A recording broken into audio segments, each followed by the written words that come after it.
Hi, I'm Raylyn Worcester, and this is Spreading the Word. That's word with a capital W, as in the written word, the Bible, and the Word made flesh, Jesus Christ. So today I have something special to share with you.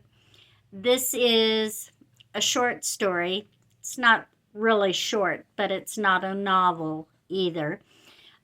It's called Fifth Time's the Charm. Fifth Time's the Charm follows one woman's life through 5 marriages. See what happens when the wrong partner is chosen for the wrong reason. When stubborn pride ruins a good thing. When a spouse dies. When one plays God and tries to remake their spouse into their own image. And finally, when God chooses the mate and both partners put Him first in a relationship, then fifth time's the charm. This is probably a cautionary tale. It shows you what works in a marriage, what doesn't, and what the difference is. Anyone who is in a marriage that is having trouble, anyone who's contemplating getting married, should watch this and learn from it. So you don't have to learn the hard way like this woman did. This is based upon a true story.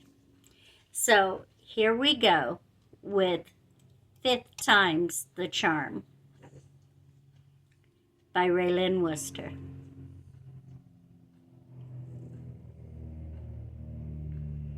Forward. I memorized a poem by Edgar Guest when I was in high school. I had read it and purposed to memorize it because it summed up how I wanted to live my life, and I hoped at the time that it would serve to straighten my course if I ever found myself going off track. Unfortunately, I didn't remember the poem at the times when I really needed it.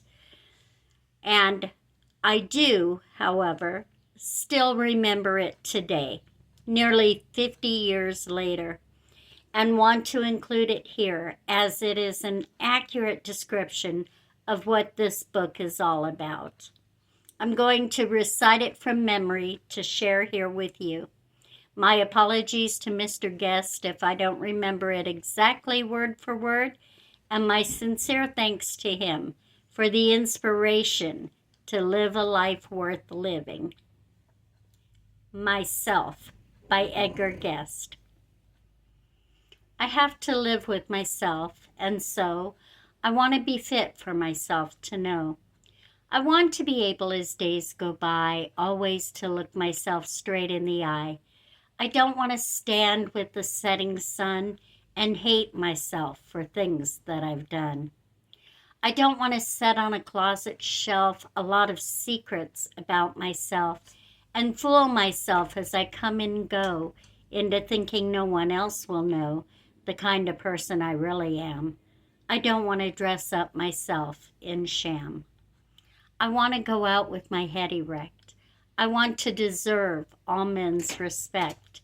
But here in this struggle for fame and pelf, I want to be able to like myself. I don't want to look at myself and know that I'm bluster and bluff and empty show. I can never hide myself from me. I see what others never see. I know what others never know. I can't fool myself, and so, whatever happens, I want to be self-respecting and conscience-free. Wasn't that beautiful? I wish I had taken its words to heart when I needed them the most.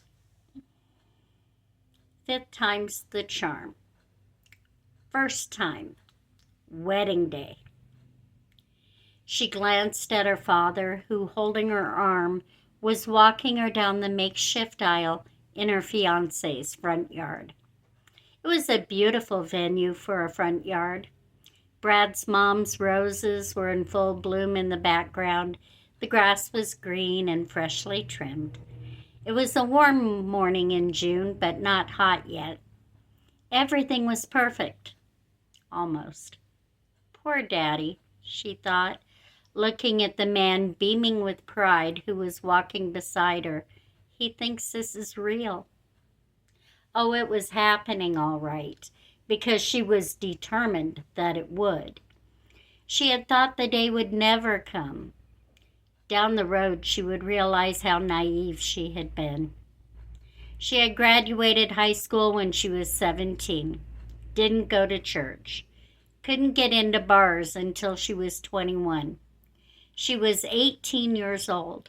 Where was she supposed to meet men? Was she destined to be an old maid? That was her biggest fear, that she would spend her life alone. Well, she wasn't about to let that happen. There was one guy. Yeah, Brad would do. She'd met Brad her senior year in high school. She had been in relentless pursuit of the most popular guy in school. James was handsome, sexy, with bad boy charm that all the girls melted over. She saw him at school, but also several times a week at the rink. Both she and James were competitive skaters in roller dance and figure skating. James had won many competitions, his natural grace making him an elegant dancer, and his charm making him the desired partner. But she wasn't on his level. Her father had been a roller dancer. He'd passed the desire down to her, but ambition and passion evidently did not make up for innate talent. So James, as a skate partner, had never entered the realm of possibility. So as often as she saw James, James never once saw her. She was smart. She wore glasses. She wasn't his type. His type was gorgeous and easy. She was neither. That didn't stop her pursuit or her dream, though. In her mind's eye, she and James would marry and skate off together into a future of medals won in partners dance competitions and be the envy of all who saw them. But how to make it happen? She was nothing if not determined. Then she learned that James had an older brother, Brad. James was a sophomore and she and Brad were seniors at their school. Brad was the polar opposite of James. James was handsome, charming, and charismatic. Brad had scoliosis and a little bit of a tummy, so he leaned slightly to the left when he walked. He had the same startling blue eyes, but the resemblance ended there. Whereas James filled every room he entered, Brad remained in a corner, mostly unnoticed. An idea filled her mind. She would use Brad to get to James. Brad would be unnoticed no longer. Before long, she and Brad were an item. She endured his sloppy and clumsy kisses. Thank God he wasn't confident enough to try anything beyond that. And then the day came. Brad invited her to his home for dinner. James would be there. This was the opportunity she had been waiting for. She dressed with care, appealing, but not sexy. Just enough to draw James's eye, but not cause disapproval from his mother. She put in the contacts she would wear whenever she thought James might be around. Brad said he preferred her glasses, so she wore them most of the time, but not tonight. Tonight was all about James. Brad answered the door when she rang the bell and ushered her into his home. He introduced his mom, dad, 2 sisters, and James. Yeah, I've seen her around school and the rink, James said. He noticed me, she thought. elated. Brad's mom had the table set and indicated where everyone should sit. Brad sat to her right. Directly across from her sat his mom, with James next to her, where if she angled just slightly away from Brad, she could engage James in conversation. Dinner was delicious and was progressing fine. Brad's parents asking her questions, which she answered in a way she hoped would appeal to James, when Brad interrupted. "I heard James got another girl knocked up." She was just taking a drink of her soda and inhaled so sharply at the comment that the bubbly soda went up her nose and came out her mouth and landed in a puddle in his mother's mashed potatoes across the table, like a thin, fizzy gravy. James got sprayed as well and was swiping with annoyance at his shirt with a napkin. It would have been quite comical if it had not been such a tragic disaster. "Some girlfriend you've got," James sneered toward Brad. "Where'd you dig her up?" Humiliated and certain her dream would remain just that, she excused herself from the table, made a beeline for the front door, her car, and the safety of home. Brad tried to reach her several times after that, but she no longer had a use for him or a need for the pretense. A few weeks later, she gave in and accepted his call just so he'd quit pestering her. He apologized profusely for his part in the fiasco, but explained that James indeed was about to become a father and also had other rumored children with various mothers out there somewhere. It was clear she had dodged a bullet, but now more than ever was convinced she was destined to die an old maid and live her life entirely alone. She gave Brad a little kiss on the cheek and agreed to go out with him so he would at least have some company in these lonely years. His eyes lit up and he looked like a puppy, eager to please. So she thought if he had a tail, it would definitely be wagging. It had been a year since graduation, and with no other prospects on the horizon, when Brad asked her to marry him, she said yes. As her father walked her to the altar on this beautiful June morning, she thought, "It's obvious to everyone who sees him that Brad is in love with me. It will be enough. I will learn to love him." Her father handed her off to Brad, and the rest of the ceremony passed in a daze. She vaguely recalled saying "I do" at the proper moment, and the chaste kiss after being pronounced man and wife. The sound of applause woke her from her daze, and she plastered a smile on her face and thought, "Okay, it's done. Let's make the best of it." There was a small reception which her mother, who had advised her against marriage at such a young age, had hastily thrown together. There was dinner, drinking, and dancing, everyone wishing the happy couple well. She smiled and thanked her guests, and then it was over. It was done. On the outside, she was smiling. Inside, she was crying. "Oh my God, what have I done?" And so it begins. The party was over, the guests had left, and her mother said, "You two go on and start your new life. I will clean up here."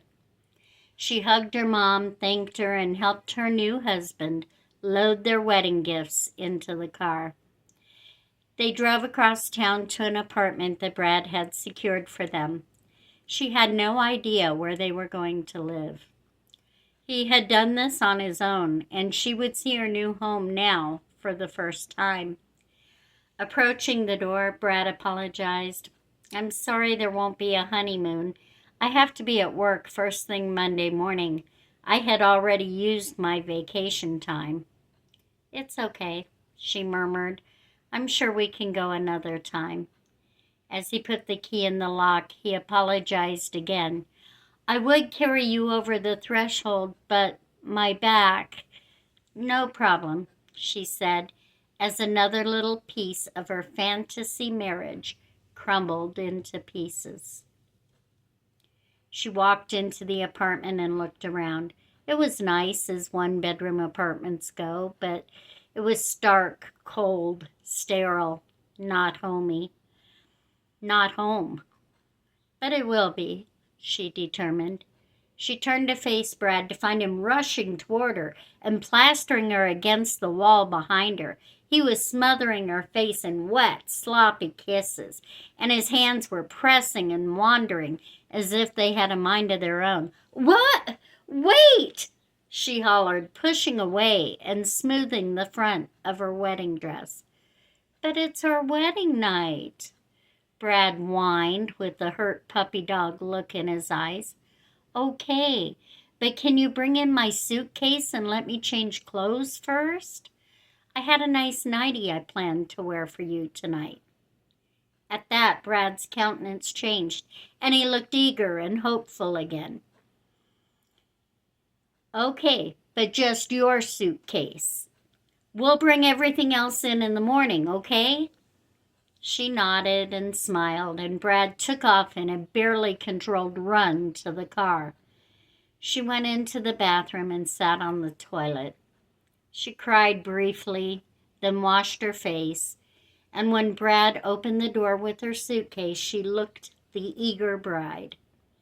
She went into the bathroom, changed into the nightie, and hollered through the door, "Go get in bed. I'll be there in a minute."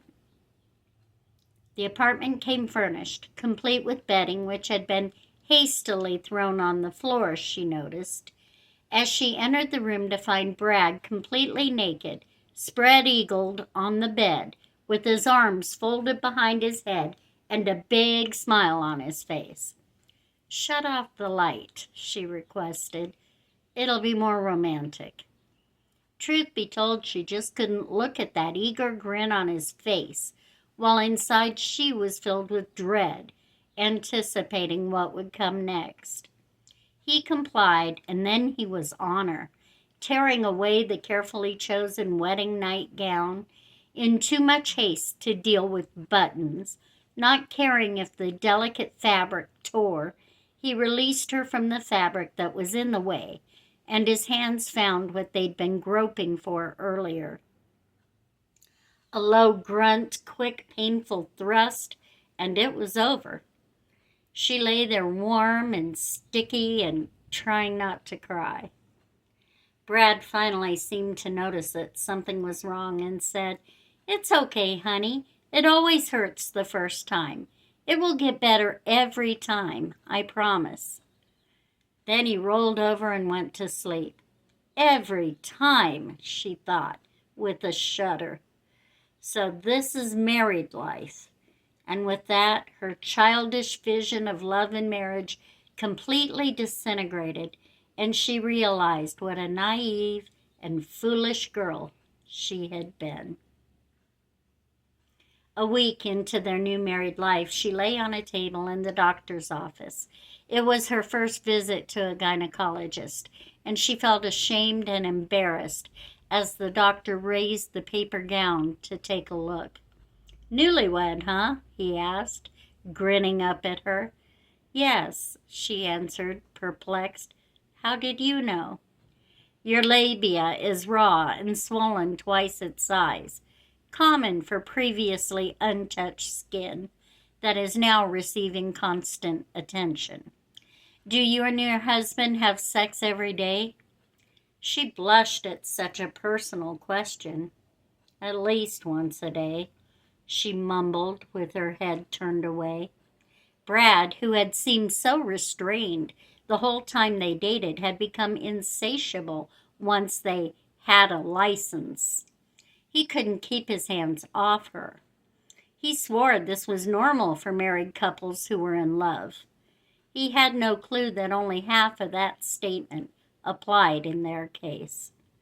Well, a vinegar and water douche might be soothing And you kids should give it a rest. Give time for the swelling to go down. She nodded. She'd been in pain for the last 4 days and walked like she'd been riding a horse for months. "Can I get that in writing, please?" she asked, a glimmer of hope shooting through the embarrassed despair. "Sure," he said. "1 week, no sex, doctor's orders." He gave her a wink and left the room so she could dress. She left the doctor's office feeling more hopeful than she had since that fateful dinner at Brad's house. 2 become 3. What a frustrating week for Brad, but a sweet haven of rest for her. Without his constant groping and attention, she was able to concentrate on adding the touches that would transform their apartment into a home. She shopped at thrift stores, bought pictures and curtains, matching shower curtains and bath towels. Slowly, the apartment started to feel like her own space, a space she was proud to call home. To this point, they'd not had any visitors, not even family. Brad kept her occupied and barely dressed all the time, so it was never a good time for people to come over. This week, though, she was determined to change that and invited her family for dinner. She bought a frozen family-sized lasagna, made a salad, heated garlic bread, and served lemonade. She desperately wanted her mother's approval of this marriage that she had advised against. She wanted her to like the apartment, enjoy the meal, and see that all was well with her little girl. All was going as planned until her mother asked, "Are you happy? Is this what you wanted?" She plastered a smile on her face and, with tears near the surface, answered, "Just like I always dreamed it would be." They both knew it was a lie. Dinner ended and her family left. They never came over again, and she was once again left alone to live the life she had chosen but never wanted. All her life, she had been drawn toward the things of God. As a child, any time a Sunday school bus came through her neighborhood, she begged her parents to let her go. Her mom and dad had both been disillusioned with organized religion, so church was not a part of her life, but somehow she felt deeply that it should be. She was baptized at age 5, and when she went to a Baptist church with a neighbor, they stressed that the only way to go to heaven was to be baptized. There was no mention of Jesus. She knew nothing about him, only that she needed to go to heaven. So, without her parents' knowledge, one Sunday she got baptized so she would go to heaven. She attended the Baptist church with the neighbors until she was about 7, when her family had a falling out with the family that was taking her, and she was no longer allowed to go. When she was 18, shortly before marrying Brad, she had bought a used car on payments and decided to go church shopping. She had read the Bible cover to cover at that time and went in search of a church that taught what she had read. She lived in a city of over 1 million people at that time, and there seemed to be churches on every corner. She tried over 15 denominations, including Southern Baptist, Catholic, Foursquare, Jehovah's Witnesses, LDS, Baha'i, Lutheran, Methodist, Presbyterian, Church of God, Church of Christ, Church of God in Christ, Wesleyan, and Nazarene, to name a few. After marrying Brad, she no longer went to church, but she still had a strong desire to, and knew what was out there and knew what she believed.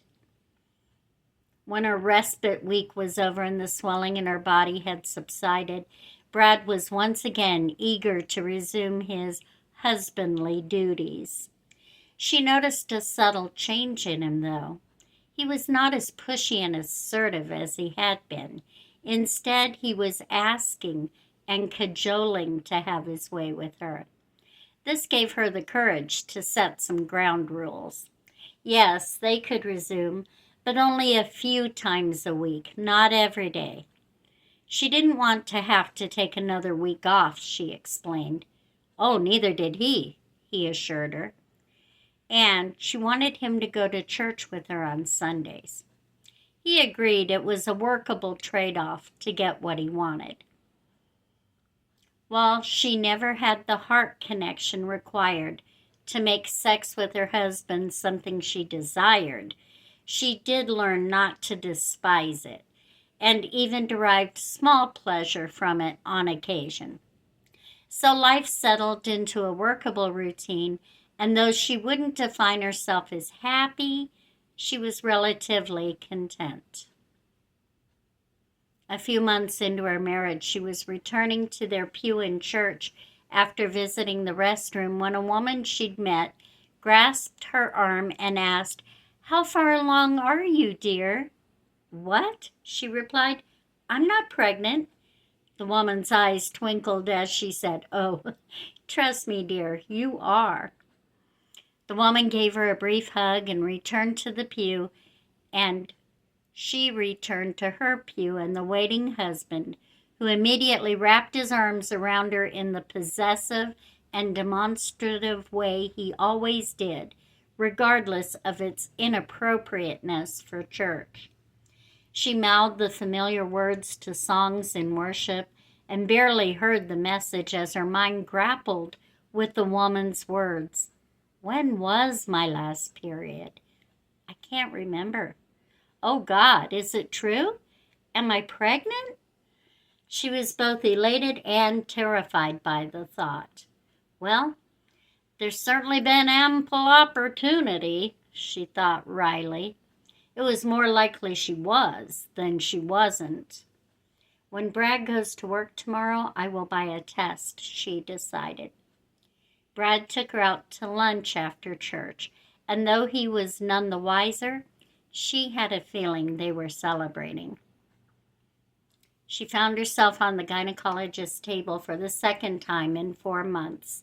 "Yes, you are definitely pregnant," he confirmed. He shook his head with a smile. Newlyweds. They can't get enough of each other, then are surprised when this happens. Go figure. "You are 3.5 months along," he shared. "Probably happened right before you came to see me the first time." She thanked the doctor and got dressed. She felt excitement welling up in her as she left his office. "I'm going to have a baby.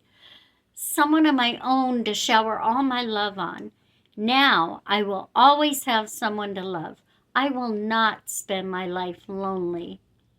It was her dream coming true, but in a way she never dreamed. She stopped by the grocery store to get the things for a nice celebratory dinner for herself and Brad. She hoped he'd be happy with the news, but even if he wasn't, she was elated. Brad came home from work to find a steak dinner on a candlelit table. "What's all this?" he asked, coming up behind his wife, wrapping his arms around her waist and planting a kiss on her neck. As he started to tug at the waistband of her pants, she turned around and gave him a playful shove. "After dinner. I went to all this trouble. Don't let it get cold." She was in a magnanimous mood. He would get his desired dessert tonight, she decided, and maybe something a little extra. Over dinner, she shared her news. Brad was thrilled. "It means less sex," she warned. "We'll have to be careful because of the baby. Maybe once a week, and not so rambunctious." "Doctor's orders," she lied. Brad's face clouded momentarily, then he nodded his head as if reaching a decision. "I hope it's a girl," he said. "Then I will have 2 beautiful women to love." "We'll have to wait and see," his wife replied. Pregnancy seemed to agree with her. Her hair and nails grew long and lustrous from the prenatal vitamins. Her skin glowed, and she radiated happiness. She bought cute maternity clothes and never had one day of morning sickness. Brad rarely pestered her for sex and seemed attentive to her needs. He would talk to her tummy and read children's books to it, so the baby would learn his voice. She had no idea what brought about these changes in her husband, but she would not look a gift horse in the mouth. She was just grateful. Life had taken a blissful turn for the better, or so it seemed. The price of peace. One day in her 6th month of pregnancy, she returned home from an errand to a quiet house. Too quiet. Brad's truck was parked outside, so she knew he was home, but there was no TV or radio on, no sound anywhere to indicate that anyone was there. Instinctively, she tiptoed through the house, looking for her husband. In her 4th month, Brad had gotten an opportunity to rent a house in a neighborhood with families and a good school for just barely more a month than the 1-bedroom apartment on the other side of town had cost. This home had 2 bedrooms, the one the couple shared in the back of the house, and the one set up as a nursery with a window that looked out onto their front yard and the street. It was in this room she found her husband as she opened the door without making a sound. He had no idea she was there. He stood at the window, peeking around the edge of the curtain with his pants around his ankles and his penis in his hand. "What are you doing?" she yelled. He turned around quickly, scrambling to pull up his pants, a guilty look on his face. She stomped past him and lifted the edge of the curtain. Across the street, unaware of the voyeur, their 10-year-old neighbor girl was washing her father's car, wearing a bathing suit top and cutoffs. Brad had been pleasuring himself while watching her. "You sick pervert!" she yelled. "That child is only 10 years old!" Pants once again secured around his waist, Brad turned the puppy dog eyes upon his wife, begging her to understand. "You never want to have sex anymore," he accused. "You say it'll hurt the baby. A man has needs, you know." She looked at him with disgust. "Buy a magazine, then," she offered. "But if I ever see you doing this again, I will call the police myself." He apologized profusely, swearing it would never happen again. She slept on the couch that night. Now she understood why he didn't pester her for sex. He was taking care of his needs himself, in his own way. She had no idea what the price for peace in her life would be. She also had no idea how much worse things would get, or what kind of man she had actually married. But she would learn. Boy, would she learn. Things were very different for her last trimester of pregnancy. Brad went to work, ate the dinner she made for him, and retired to their room every night right after dinner. He had taken her up on her offer to buy a magazine. He now had a collection of over 50 Playboys, Penthouses, and some she'd never even heard of. He'd taken to cutting out the centerfolds and wallpapering their bedroom wall with them, so he could lie in bed and pleasure himself to his heart's content. There wasn't much she could say. It had been her idea, after all. She bought a futon, which she set up in the nursery, and moved all her clothes and personal belongings there. She would share a room with her baby. She asked Brad to buy a lock for the bedroom door. She didn't want a neighbor coming in and opening the door in search for a bathroom and witnessing her shame plastered all over the wall. He eagerly complied. She and Brad would live separate lives in the same house, and they would both be happier, she decided. It worked for a time. Jennifer Irene was born in July, 13 months after her parents' wedding. Her entrance into this world was difficult and dangerous, and it was only fitting that she come out screaming like a banshee. Her mother had been in hard labor for over 23 hours and had only progressed to being 6 centimeters dilated. Not nearly enough. The team of doctors tending her removed the paper gown and tossed off the sheets, protecting her privacy so they could get a better assessment of the situation. They ran a thin wire of a fetal monitor through her swollen, inflamed, and very sensitive lady parts to attach to the baby's head in the womb. It felt like a coarse metal rod to the exhausted mother-to-be. Then they placed, but it felt like shoved, a ruler into her cervix so they could see if the baby would fit through the birth canal. It was during this procedure that Brad walked into the labor room with 3 of his friends. His wife cried out in horror as Brad's friends either looked away in embarrassment or stared as one does an accident in which they are unable to look away. The doctor shooed them all out of the room, but the damage had been done. The patient was mortified, and Brad could be heard arguing with the nurses, saying he couldn't understand why he wasn't allowed in the labor room with his wife and child. Just then the fetal monitor went off. The child was in distress, probably reacting to the distress of her mother. The team decided that an emergency C-section was needed, and she was wheeled into surgery. It was a blessing to the mother-to-be, who was finally able to go to sleep and wake up with a baby. She never shared with Brad what the doctors shared with her.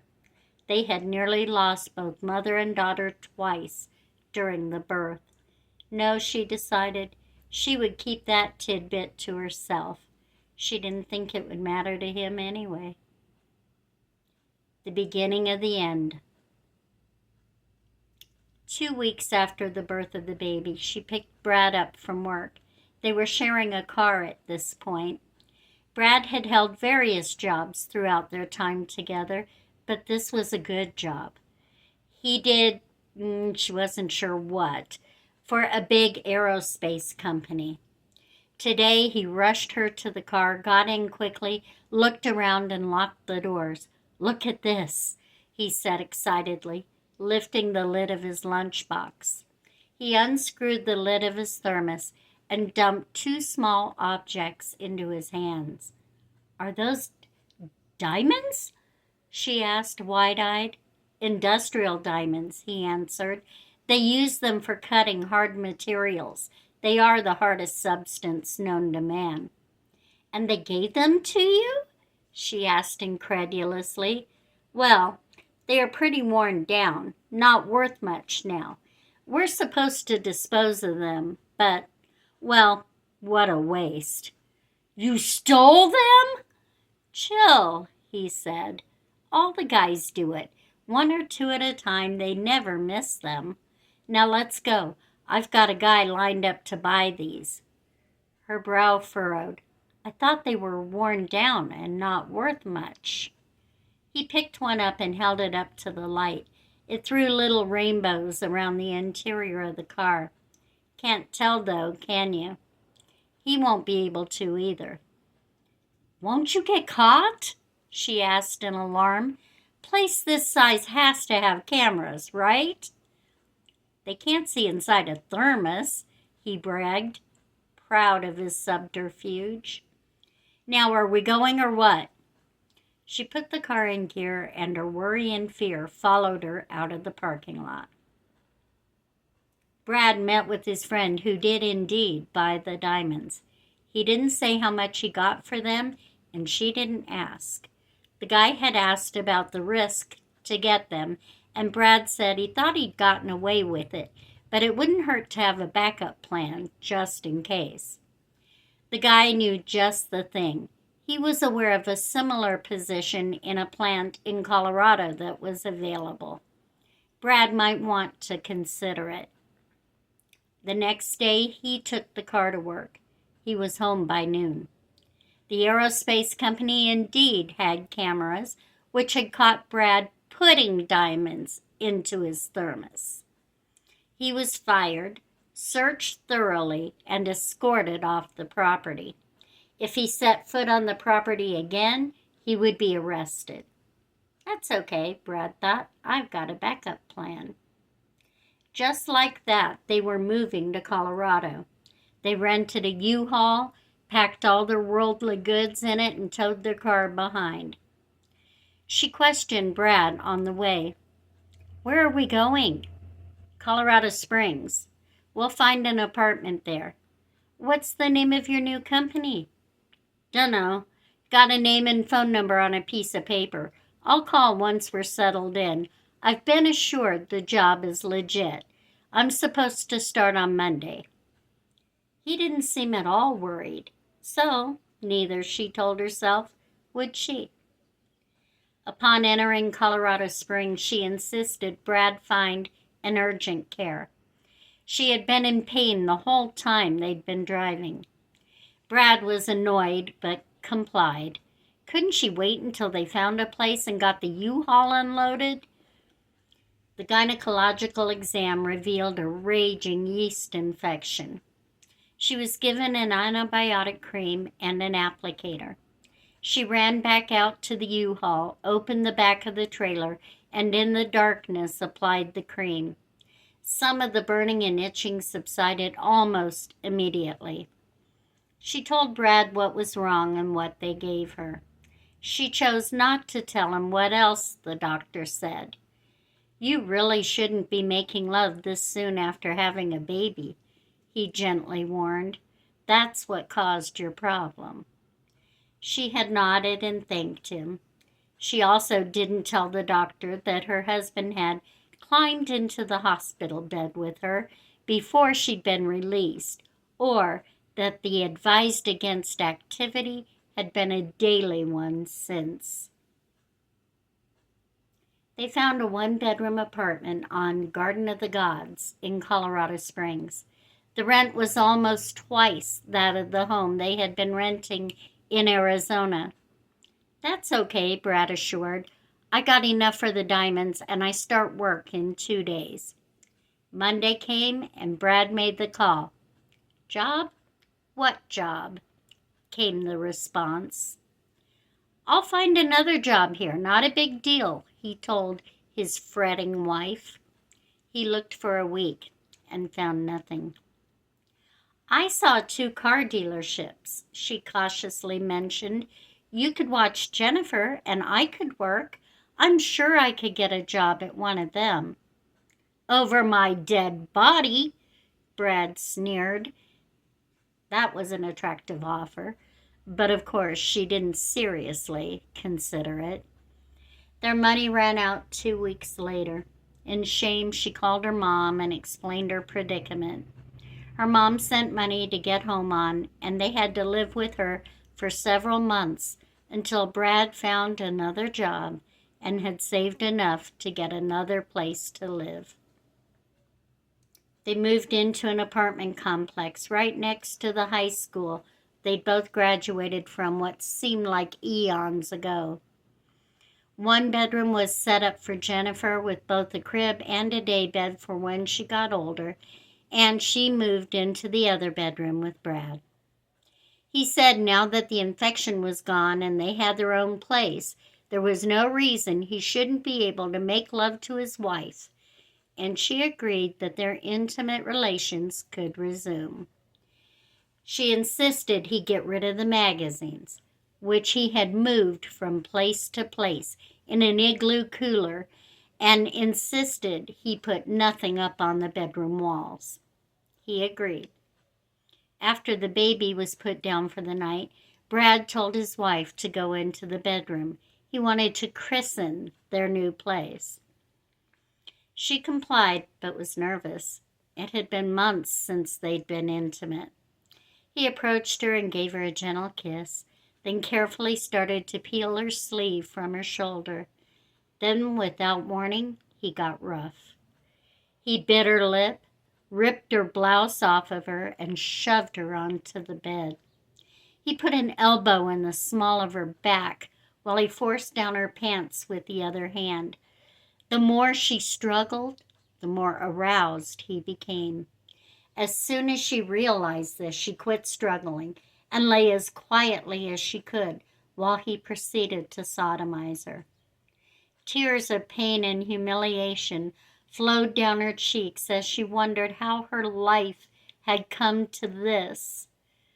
When he finished, he pulled up his pants and said, "Ah, that was good," and left. He left her there bruised, bleeding, and soul-crushed. He didn't look back, and he didn't return until the next day. Life took on a routine over the next few months. Brad went to work at his new job while she took Jennifer to the park or over to her grandma's. Grandma Jody and her daughter had a careful relationship now, mostly centered on the granddaughter Jody adored. As long as they didn't discuss anything too personal, they got along great. After playing, they'd return to the apartment to do chores, prepare supper, and get ready for Brad to come home. When Brad came home, they would eat, play with the baby until she went down at 7 o'clock, and would often watch TV together until Brad said it was time for bed. Then his wife would lie as still and compliant as she could until he'd expended himself and she could finally go to sleep. He didn't remain satisfied with this routine for long, though. It was no fun if she didn't struggle. He wanted more. One night, Brad brought home a video to watch after they'd put the baby to bed. His wife was excited. This was a rare treat. There were several blockbusters that had been released recently that she wanted to see. She wondered which one he had brought. Several moments into the movie, it became apparent. It was pornography, focusing on bestiality. Brad told her he wanted to see her have sex with a German shepherd. She flatly, loudly, and vehemently refused. His next bright idea was that they should go together to get their genitals pierced. Again, she refused. He wanted to have sex next door on the high school football field. Definitely not. Each time she refused something he wanted her to do, he stormed out and didn't return until the next day. She didn't know or care where he went. She was just glad he was gone. The night he invited 2 other couples over for a wife-swapping session, unbeknownst to her, was the first time she thought about leaving him. When one of the other women started touching her thigh and one of the men tried to kiss her, she ordered them all, including Brad, out of the house, or she would call the police. They all laughed awkwardly and left, Brad uttering threats on his way out the door. She didn't know what to do. She wanted to leave but did not have a job or any income of her own and had a young child to support. She was trapped, and she knew it. She tried to talk to her mom about all this, but when she tried to explain what her marriage was like, her mom said, "You've made your bed, now you've got to lie in it." She had rejected her mom's advice and married Brad anyway. Now her mom didn't want to hear about her troubles. She felt utterly and completely alone. Then the day came when she returned from taking Jennifer to the park to find Brad's truck home, but he wasn't in the apartment. He can't be far, she thought. She loaded the baby in her stroller and took off walking to see if she could find him. As she rounded the outer edge of the apartment complex, she saw a movement in the bushes. A feeling of dread filled her as she quietly and cautiously approached. For the last month, there had been talk in the complex of a pervert hiding in the bushes of the complex just outside the high school fence, getting off while watching the cheerleaders and the girls' track team working out on the field. She'd heard the rumors and dismissed them. It couldn't possibly be him, she thought at the time. Denial allowed her to survive what her marriage had become. But now she knew. She just knew her husband was the pervert in the bushes. She parted the bushes and caught him with his pants down.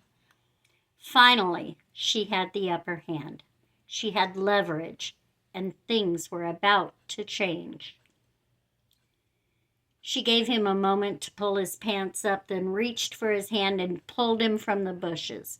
She put an arm around him and had him push the stroller back to their apartment.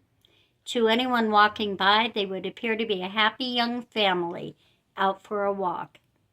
When they got into the apartment, she turned to her husband and said in a firm, bold voice, "Things are going to change starting right now. You and I are never having sex again. We will live separate lives in this apartment and keep to ourselves. You will do nothing to bring shame on this family again, or so help me, I will go straight to the police. They will know you are the pervert in the bushes, and they will know about the incident with the 10-year-old too. I'm going to get a job during the days, and my mom's good friend who lives across the street from her will watch Jennifer during the day while I work. If you have any desire to, you can play with her in the evenings while I fix dinner. You pay the rent and utilities and insurance, and I will buy groceries and the things your daughter and I need and be responsible for upkeep on my car. And if you agree to all of this, I will keep your dirty little secret. If you go back on any part of it, I go public. Do we have a deal?" He nodded, and for the first time ever seemed ashamed. He knew that he'd met his match. A path forward. She'd found a job she really loved. She was a switchboard operator for one of the city's many car dealerships. She enjoyed the work itself, had the right temperament for it, and got to interact with a lot of interesting people every day. Her world had just expanded by leaps and bounds. She started at 6 a.m. and finished at 4 p.m. Then she would pick up Jennifer, and the two of them would head home to play a bit and then fix supper. Jennifer was thriving too. She loved Gamma Margie and Grandpa Melvin, and the older couple enjoyed having a young'un in the house again. Brad spent most evenings out with friends. She neither knew nor cared where he was and what he was doing, as long as he continued to pay the rent and utilities and left her alone. He did. When she got her first paycheck, she used it to open a checking and savings account at a bank across town. Fortunately, Brad never asked her for money or even asked how much she made. He figured she couldn't earn enough to matter either way. She kept what she needed for expenses in the checking account, lived frugally, socking away every penny she could into the savings account. She was going to use it to move out with. For the first time, she could see light at the end of the tunnel. She had a path forward. One of the many benefits of the job was all the friends she made. One in particular was a new car salesman about her age that arrived each day a half hour before he was due to start, just to talk with her. She arrived at 6 a.m. to take the phones off the answering machine and get them ready for the day. The salesmen started at 7. One day, a young man who looked remarkably like John Denver came in at 6:30 and introduced himself. Grady had transferred to this dealership from another across town and was starting that day. They chatted a bit. He learned that she was married and had been shown an adorable picture of her year-old daughter. She welcomed him to the dealership and wished him good luck on his first day. The next day, he arrived early and sat by her while she set up the phones and told her about his first day on the job and the interactions he had with his customers. The next day, he did the same thing. It became a habit that both parties enjoyed and looked forward to. Both were aware she was married, so nothing ever ventured beyond an easygoing friendship. Although neither would admit it at this point, they both knew they were attracted to the other. It was the first time in years that she had felt attraction for anyone. It was new and exciting. It was another reason she looked forward to going to work. After a few months of the half-hour visits before work, Grady invited her to join himself and other employees at a local bar for happy hour after work. It turned out that many of the employees met there every Thursday for happy hour, and Grady had been working up the nerve to ask her to join them. She called Margie and asked if, just this once, she could leave Jennifer for an extra hour so she could go out with some of her co-workers. "Honey, you deserve a little fun," the older woman said. "Let's make it a regular thing. I'll fix Jenny's supper, and you can pick her up on about 6 on Thursdays, okay?" Grateful, she made the harder call to Brad. "My boss has a special project he'd like help with on Thursday nights. It's no extra money, but it'll look good on my resume. I'd be home about 6:30 on Thursdays. Is that okay with you?" "So I'm supposed to starve till you get home?" he asked. "I'll have dinner made and in the oven before I go to work on Thursdays. All you will have to do is turn it on." "Okay," he grudgingly replied. "If you're stupid enough to work for free, knock yourself out." Grady came by on his lunch break and she told him she would go. The afternoon couldn't go by fast enough. There were about 6 of them from the car dealership at happy hour that day. She knew Grady and 2 others. They were all happy to have her join them. She nursed one wine cooler the whole time she was there and shared an order of loaded fries with Grady. They all talked and laughed and shared stories about their customers that day. It was the best time she could remember having in years. Jennifer was excited when she picked her up, too. Gamma Margie made macaroni and cheese, and Grandpa Melvin gave her a stuffed dog he won in a vending machine at the mall. She was a happy little girl who delighted in every new thing that came her way and showed her love in giggles and smiles. She rarely asked about Daddy. He wasn't around much, and when he was, he didn't interact much with her. She didn't seem concerned about it, though. She was happy with life as it was. Her mom was getting there, too. Over the course of the next few months, her relationship with Grady deepened. Both admitted they cared deeply for each other, but Grady would not get involved beyond friendship with a married woman. It was one of the things she loved about him. He routinely asked her to leave Brad. She had shared over time bits and snippets of their relationship, though none of the sordid details, and he knew she was in an unhappy and unloving marriage. She wanted to, she told him, but she wasn't able to yet. Soon, she told him. Soon. But soon didn't come soon enough. Grady got a phone call. He needed to go home to Missouri. His family needed him. He wanted her to go with him, but he would not be responsible for breaking up a family. So he left, and left a hole in her heart and a void in her life. The first paycheck she got after her 1-year anniversary at the dealership allowed her savings account balance to finally reflect the funds needed for her to put a deposit down on an apartment near the dealership.